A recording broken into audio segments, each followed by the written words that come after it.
အားလုံးပဲမင်္ဂလာပါရန်ကုန်ဆိုင်ဝဲဖြစ်တဲ့ H1 Mobile မှာပြန်လေကြိုဆိုလိုက်ပါတယ်ဒီနေ့ကျွန်တော်တို့ညီကိုနှစ်ယောက်ပေါ့နော်ကိုစကန်နဲ့ refer ကိစ္စလေးနည်းနည်းလေးပေါ့ကျွန်တော်တို့သိတဲ့လောက်လေးပေါ့ကျွန်တော်လည်းဖုန်း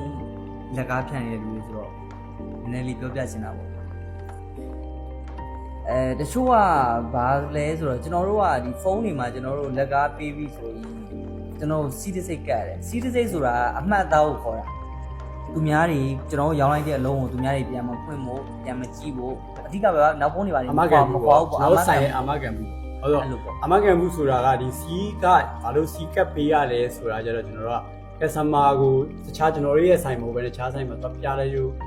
စမပြေခဲ့တဲ့ရှိတော့ကျွန်တော်ဆိုင်ပြန်လာလို့ရှိရင်ကျွန်တော်တို့ဘက်ကတခြားဆိုင်မှာပြပြီးသားဟာကိုကျွန်တော်ပြန်စစ်တဲ့ချင်းပြင်လို့ရတဲ့လုံးတွေရှိရမရှားရလုံးရှိအဲ့ကြောင့်ကျွန်တော်တို့ကပြင်သူတို့ပြင်ပြီးသားလုံးကတော့ပြန်လဲဖို့ကြတော့စမပြေတော့ဘူးအဲ့ကြောင့်တို့စီးကပ်ပေးရတာပေါ့တချို့ကျတော့စီးကပ်တာကို refer လို့ပြောရင်ရတယ်ဟုတ်ပါအဲ့လိုလူတွေကလည်းရှိတယ်ဗျာသိတယ်မလားအဲ့လိုကျွန်တော်တို့စီးကပ်ပေးတယ်စီးကပ်ပေးလိုက်ရင် refer တချို့ကဖုန်းလောက်ကကြီးကျင်းလေးပါပဲလေးလာမယ်ဆိုရင်သိတယ်မလားအခုကဥတဲ့လိတ်လဲတောင်းတက်တယ်မဥတဲ့လိတ်လဲတောင်းတက်တယ်ဘယ်ဖယားတဘိုးကြီးမှန်းလည်းမသိဘူးဘယ်ဖယားကိုဖူးရမှန်းလည်းမသိဘူးအဲ့လိုဖြစ်နေတာအခု refer နဲ့ဒီကိုစကန်ကိစ္စပေါ့ဒီကတော့တရုတ်ပြည်လာတာပါပဲတူတူပါပဲမင်းအဲ့နဲ့နည်းနည်းဟာရမင်းအဲ့လိုမပြောနဲ့လေကွာ